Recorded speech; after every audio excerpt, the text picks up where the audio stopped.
Olá, boa noite. Boa noite.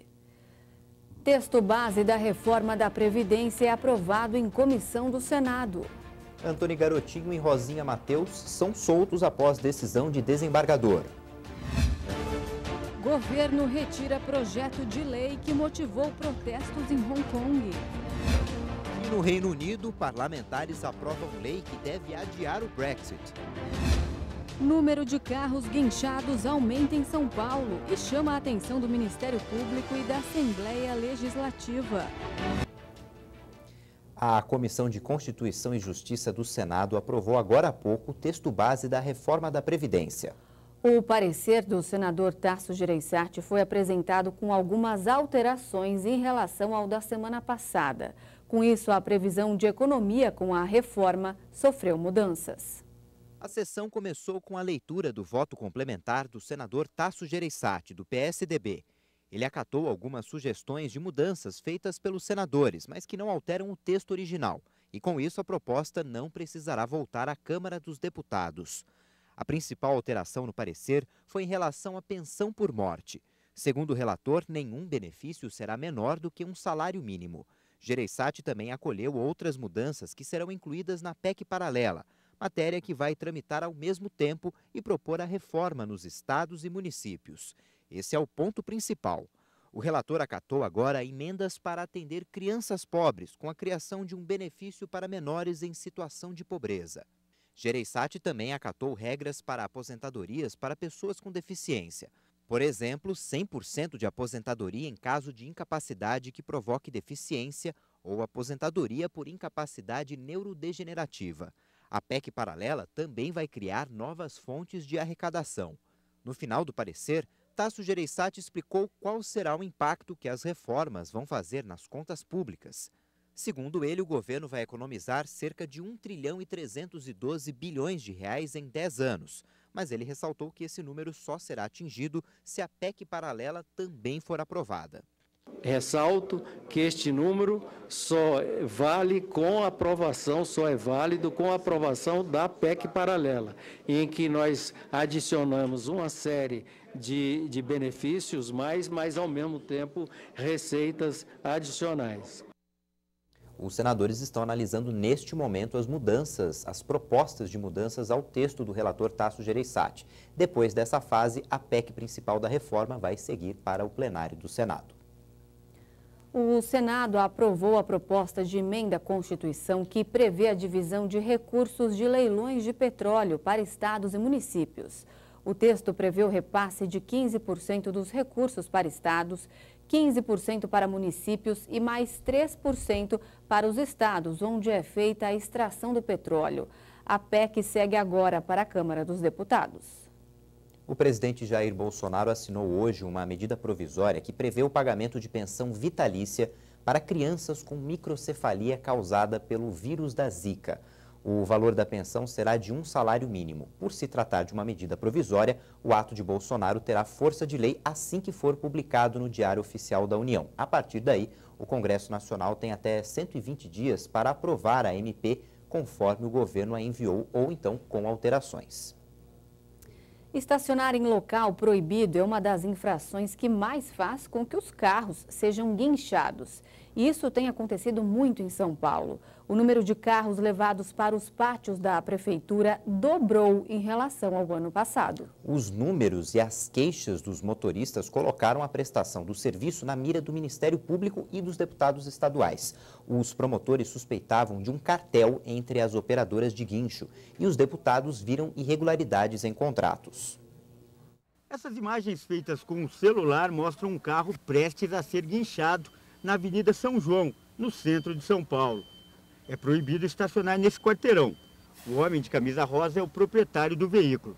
Primeiro ele conversa com os agentes de trânsito. O agente estava elaborando a multa, eu conversei com ele mal me deu atenção, não me deu atenção, e dali a 5 minutos o guincho também encostou para rebocar o meu carro. Depois vai até a placa e faz uma foto. Romildo de Melo da Silva reclama que a sinalização do local não é clara. Ela está dizendo que até aquele exato local que seria a divisa com a banca de jornal é permitido. Dali da placa para trás é proibido estacionar. E é assim que todo mundo ocorre, como está acontecendo hoje. Todo mundo vem, estaciona aqui. Na dúvida ou não, eu acho que seria o papel dele de nos informar, né? Se realmente não pode, e não simplesmente elaborar a multa.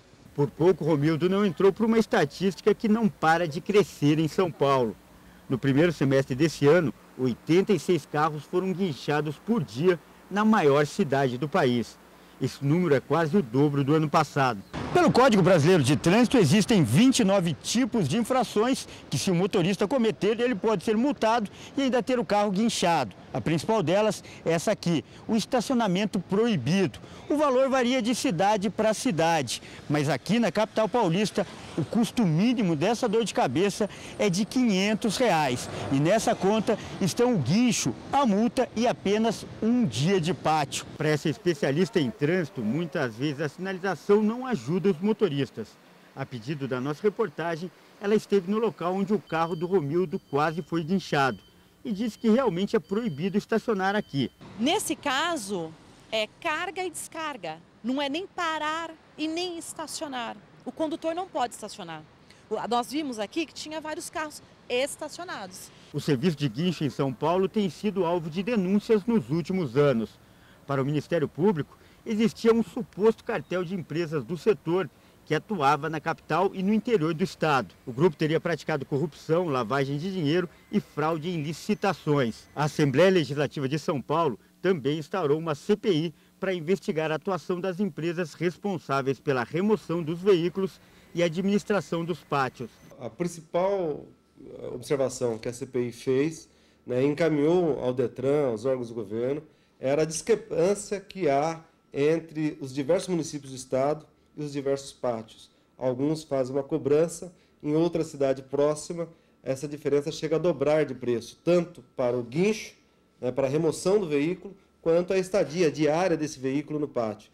Então, o principal argumento era isso, as várias formas de licitações que existem, alguns que são conveniados com os municípios, outros que são diretos com os Detrans. De acordo com a lei, o dinheiro arrecadado com multas e taxas deve ser investido em sinalização e, principalmente, em projetos de educação no trânsito. O agente de trânsito também merece um bom treinamento. Isso faria com que condutor conscientizado, agente de trânsito conscientizado, eu acredito que nós iríamos até diminuir a quantidade de infrações, porque ia haver o quê? Conhecimento e respeito. Em nota, a Prefeitura de São Paulo afirmou que o serviço de guincho é feito por 3 grupos na cidade e que o pagamento não é calculado pelo número de carros guinchados, mas pela disponibilidade dos equipamentos. O dólar caiu hoje. A reação foi causada pelo noticiário positivo no exterior e os desdobramentos da tramitação da PEC da reforma da Previdência na CCJ do Senado. A moeda norte-americana fechou em queda de 1,87%, vendida a R$ 4,10. O principal índice da Bolsa Brasileira, o Ibovespa, fechou em alta de 1,5%. Os ex-governadores do Rio de Janeiro, Antony Garotinho e Rosinha Mateus, já deixaram o presídio de Benfica, na zona norte da cidade. Eles passaram apenas uma noite presos. O casal, que é acusado de corrupção, vai responder ao processo em liberdade. O plantonista do Judiciário no Rio de Janeiro, desembargador Círio Darlan, atendeu o pedido da defesa e concedeu liberdade a Garotinho e Rosinha. A decisão foi tomada menos de 24 horas após a prisão preventiva do casal. O desembargador determinou também a proibição de contato telefônico, pessoal ou por qualquer meio eletrônico e de transmissão de dados dos ex-governadores com outros réus ou testemunhas do caso. Além disso, eles devem entregar os passaportes e comparecer todo mês à justiça para comprovar sua residência. Garotinho e Rosinha vão responder ao processo em liberdade. A decisão menciona que a defesa enfrentou dificuldade de acesso aos autos do processo e destacou que falta embasamento para a prisão. Além do casal, outras 3 pessoas foram presas nesta terça-feira por suspeita de participação em um esquema de superfaturamento de contratos da Prefeitura de Campos dos Goytacazes. O prejuízo aos cofres públicos pode chegar a 60 milhões de reais, segundo delações feitas à Força Tarefa da Lava Jato. Esta foi a 4ª vez que Antony Garotinho foi preso e a 2ª prisão de Rosinha Mateus. O Ministério da Saúde anunciou hoje que já são mais de 2.700 casos de sarampo no país. Os estados de São Paulo e Pernambuco juntos registraram 4 mortes. Os números são contabilizados desde junho, quando houve um novo surto da doença. Só no estado de São Paulo foram 3 mortes, 2 crianças e um adulto. Em Pernambuco, uma criança também morreu. O maior número de casos da doença foi registrado em São Paulo, mais de 98% das ocorrências. Os dados foram divulgados pelo Ministério da Saúde, que informou ainda que o aumento ocorreu porque casos que estavam em investigação tiveram confirmação clínica. Nos primeiros meses de 2019, o governo conseguiu interromper a transmissão do vírus do sarampo na região norte. E alguns meses depois, novos casos foram importados de Israel, Malta e Noruega, iniciando uma nova cadeia de transmissão dentro do país. A recomendação do Ministério da Saúde é de que crianças sejam vacinadas em 2 doses. Para as que têm menos de 6 meses, doses de vitamina A também vão ser disponibilizadas pelo SUS. Grupos de caminhoneiros fizeram hoje manifestações pela manutenção da tabela do frete. Segundo a Polícia Rodoviária Federal, foram registrados protestos no Paraná e no Rio de Janeiro. O Supremo Tribunal Federal tinha marcado para hoje o debate sobre a constitucionalidade da criação dos preços mínimos do transporte rodoviário. Mas o presidente da Corte, o ministro Dias Toffoli, decidiu adiar o julgamento. A decisão de Toffoli atendeu ao pedido apresentado pelo ministro Luiz Fux, relator das ações no STF. Quase 3.000 participantes entre empresas e associações já se cadastraram para a Semana do Brasil, que está sendo chamada de Black Friday Verde e Amarela. O governo lançou o projeto para estimular a economia do país. O objetivo é aquecer o varejo em um mês mais fraco no consumo por causa da falta de datas comemorativas. A iniciativa começa nesta sexta-feira e vai até 15 de setembro. A inspiração do programa veio das ações feitas no dia 4 de julho nos Estados Unidos, como parte das comemorações da independência norte-americana. Aplicativos populares podem trazer riscos para a nossa segurança digital. O perigo está no compartilhamento de dados. Mas uma lei que vai entrar em vigor no ano que vem tem o objetivo de proteger o internauta. Aplicativo que faz o rosto da pessoa ficar envelhecido. Esse é o Face App, que viralizou numa velocidade tão grande que em pouco tempo ultrapassou a marca de mais de 50 milhões de downloads no mundo inteiro. E aqui no Brasil não foi diferente. O app virou uma febre. O que quase ninguém percebeu é que em seus termos de uso, o Face App permite o compartilhamento de dados dos usuários com outras empresas e até com governos de outros países. A verdade é que ao baixar um aplicativo, quase ninguém presta atenção nas políticas de privacidade. Quando vocês baixam um aplicativo no celular, vocês costumam olhar aquela política de uso, o termo de adesão, para ver se ele vai acessar os seus dados? Não. Preocupa com isso? Às vezes. Não, só aperto concordo. Não.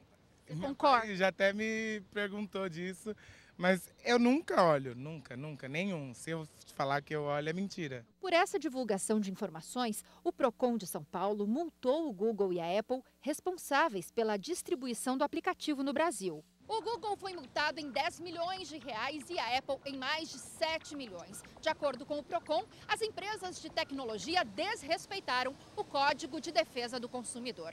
Uma das práticas considerada abusiva foi de disponibilizar os termos de política e privacidade apenas em inglês e não em português. Para o Procon, as informações em outro idioma dificultam o entendimento dos consumidores. Agora, ele não sabe para quem que está indo a imagem dele, para quem que estão vendendo, ele não autorizou fazer isso e a empresa pode vender para governos estrangeiros, empresas de segurança, empresas de telemarketing e assim por diante. Então, sem dúvida alguma, ele autorizou, sem saber, uma invasão na sua intimidade. Ainda que estivesse em português, como agora está, seria irregular.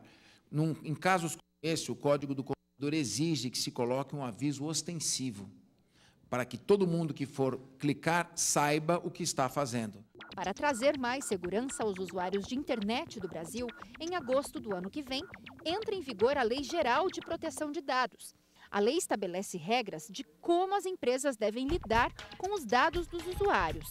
Em caso de vazamento ou roubo de informações, as empresas poderão sofrer punições graves, que incluem multas pesadas e que podem chegar a 50 milhões de reais. A Lei Geral de Proteção de Dados trouxe a Autoridade Nacional de Proteção de Dados, que é um órgão federal que irá controlar exatamente o uso dos dados por todas as empresas. A Lei Geral de Proteção de Dados entrará em vigor e traz exatamente esta segurança para os usuários, que ao disponibilizarem os seus dados, deverão saber para que estão sendo disponibilizados, para quem será vendido ou encaminhado. E todo cuidado é pouco, afinal, fazer um download de um aplicativo é fácil e rápido, mas toda essa facilidade pode trazer consequências para a vida toda. Se seus dados caírem em mãos erradas, informações como dados financeiros, contatos pessoais, documentos e fotos podem ser usados por criminosos virtuais. E como se proteger? É só escutar as dicas do especialista. Quando se deparar com o aplicativo Febre, pesquise sobre ele e sobre a empresa que criou este aplicativo na internet, para saber se é um aplicativo brasileiro, se ele tem sede, telefone e se ele coleta dados indevidamente. Então, você pesquisar sobre o aplicativo pode ser um bom jeito de ter esta primeira segurança ao utilizar o aplicativo. Mas a orientação principal é ler os termos de uso. Não devemos aceitar nenhum termo de uso sem lê-lo. E veja a seguir, parlamentares do Reino Unido aprovam proposta de lei que obriga o governo a pedir novo adiamento do Brexit. Os detalhes em instantes. Até já!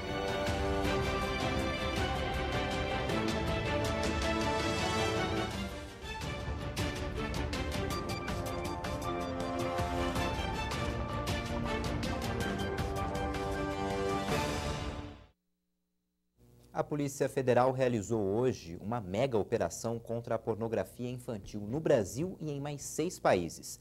Agentes da Polícia Federal e da Polícia Civil prenderam mais de 24 pessoas em flagrante na Operação Luz na Infância. A força-tarefa atuou ainda no Chile, Panamá, El Salvador, Equador, Paraguai e Estados Unidos. As ações são coordenadas pelo Ministério da Justiça e Segurança Pública. Os deputados britânicos aprovaram hoje uma proposta de lei que obriga o governo a solicitar um novo adiamento do Brexit, marcado para o dia 31 de outubro. O texto recebeu 327 votos a favor e 299 contra. Foi um novo revés ao primeiro-ministro Boris Johnson, contrário a qualquer novo adiamento. Confira agora em um giro de notícias internacionais. Antes da votação, Boris Johnson chegou a propor a antecipação das eleições para o dia 15 de outubro. A nova tentativa foi feita após uma derrota no parlamento ontem com a rebelião de 21 deputados conservadores. Johnson argumentou que a ameaça de retirar o país do bloco antes de 31 de outubro iria forçar os outros países membros a concordar com termos melhores. Ele suspendeu as sessões do parlamento com a aprovação da Rainha Elizabeth II a partir da semana que vem, até 14 de outubro. Um tribunal da Escócia determinou que a medida está prevista na legislação local. A chefe do executivo de Hong Kong, Carrie Lam, anunciou a retirada definitiva do polêmico projeto de lei que autorizaria extradições para a China continental. Ela pediu que os manifestantes abandonem a violência e iniciem um diálogo com o governo. O projeto deu início às manifestações na ex-colônia britânica, que já duram 3 meses. O movimento acabou ganhando força, englobando outras exigências por mais democracia na região. O presidente do Irã, Hassan Rouhani, deu mais 2 meses para as potências europeias salvarem o acordo nuclear de 2015. Mas alertou que a República Islâmica continua se preparando para novas violações do pacto se os esforços diplomáticos fracassarem. Os últimos esforços vêm sendo liderados pela França, que tenta convencer Washington a conceder ao Irã algum tipo de alívio das sanções impostas desde que abandonou o acordo no ano passado. O país europeu ofereceu cerca de 15 bilhões de dólares em linhas de crédito até o final do ano, se o Irã voltar a cumprir o acordo integralmente. O Pentágono anunciou que vai liberar 3 bilhões e 600 milhões de dólares para a construção do muro na fronteira com o México. Para o desbloqueio dos fundos, o Departamento de Defesa decidiu adiar 127 projetos de construção e modernização de instalações militares nos Estados Unidos e no exterior. O dinheiro vai ser usado para a construção de novos trechos e reforçar outros de uma barreira já existente, mas considerada insuficiente. O combate à imigração irregular é tema central do governo de Donald Trump. O presidente da Venezuela, Nicolás Maduro, acusou o governo da Colômbia de utilizar a mobilização de dissidentes das Farc com a intenção de iniciar um conflito com o país vizinho e convocou exercícios militares na fronteira entre os dias 10 e 28 de setembro. O líder colombiano Iván Duque acusou Maduro de abrigar integrantes das Forças Armadas. Já o opositor Juan Guaidó, autoproclamado presidente interino da Venezuela, prometeu colaborar com a Colômbia para localizar os grupos irregulares no país. Os Estados Unidos se preparam para a chegada do furacão Dorian hoje à noite. O fenômeno avança em direção à costa sudeste do país como uma tempestade perigosa de categoria 2, depois de provocar 7 mortes e deixar um rastro de destruição nas Bahamas. O chefe de governo alertou que o número de vítimas pode aumentar e classificou Dorian como uma das maiores crises na história do país. O Pentágono informou que 5.000 membros da Guarda Nacional e quase 3.000 militares estão prontos para atuar em caso de necessidade.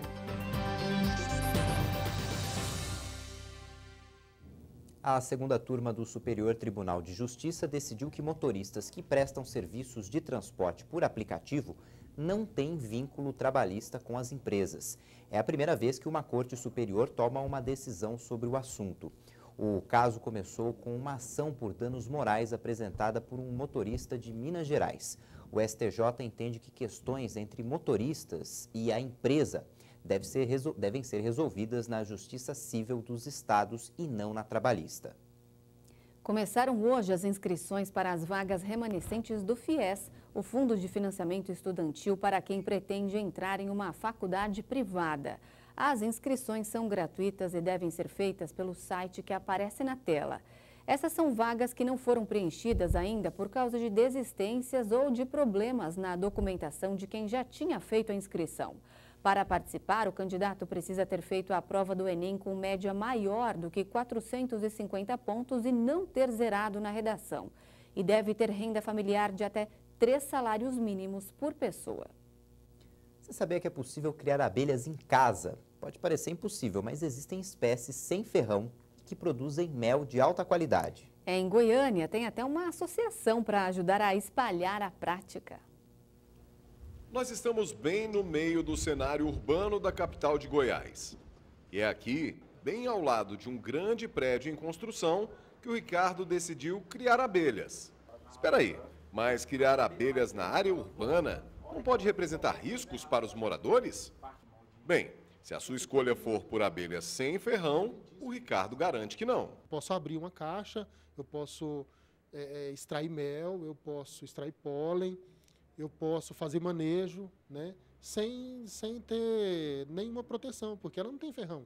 A meliponicultura é a arte de criar abelhas nativas brasileiras sem ferrão. Na casa do Ricardo são ao todo 22 caixas com 3 espécies diferentes.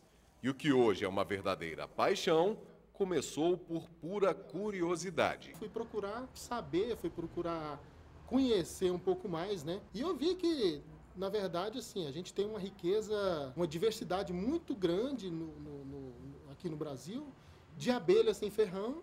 E isso é desconhecido, isso passa despercebido por todo mundo, né? Hoje existem no Brasil cerca de 300 espécies de abelhas nativas registradas, abelhas sem ferrão. Só que em Goiás são 53 já catalogadas para criação. E quando a gente fala em abelha, eu tenho certeza que vem na sua mente os produtos que elas produzem, né? O mel, o própolis e o ferrão. Quando daria para imaginar você estar tão perto das caixas sem nenhum tipo de proteção. Essa é uma das principais características desse tipo de abelha. Dá uma olhada. Além de não ter o ferrão, elas são extremamente dóceis. Aqui, ó. Estou mexendo na colmeia e sem nenhum tipo de ataque. Além disso, o criador garante que os produtos obtidos das abelhas nativas são os mesmos que os da africanizada, mas com uma qualidade bem superior.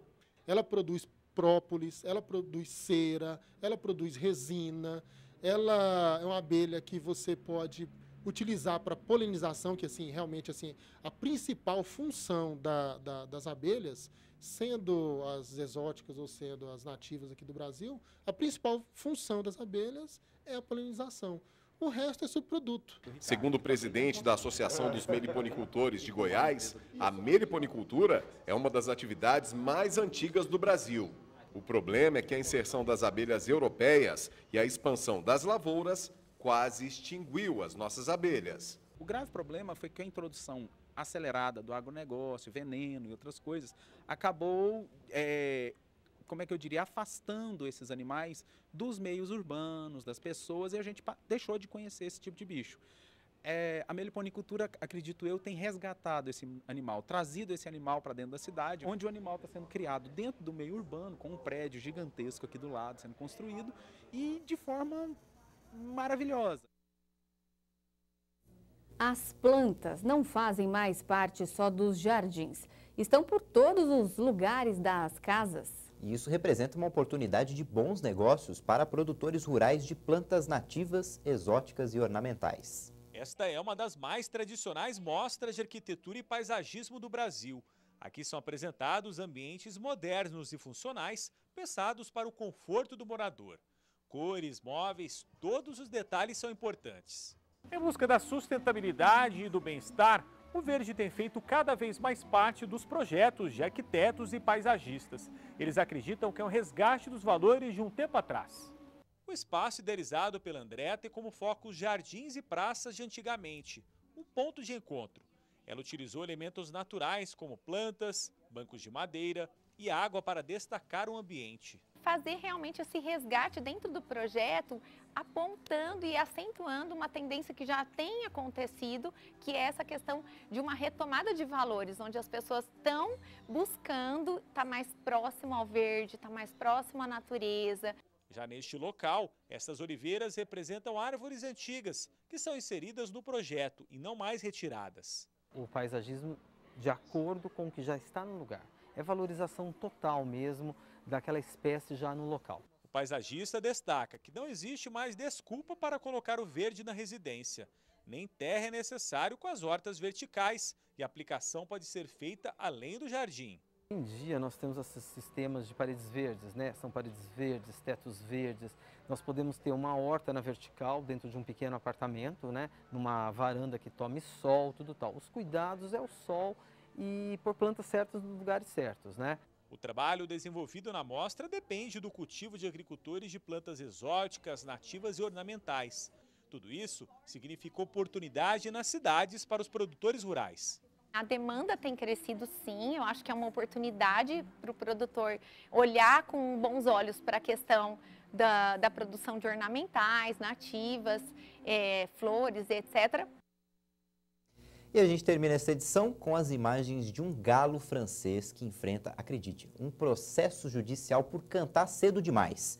A queixa foi apresentada pelos vizinhos, um casal de aposentados que mora na ilha turística de Oléron.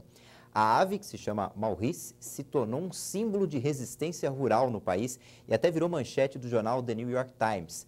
Para o advogado da acusação, não se trata de um julgamento da cidade contra o campo, é apenas um problema de danos sonoros.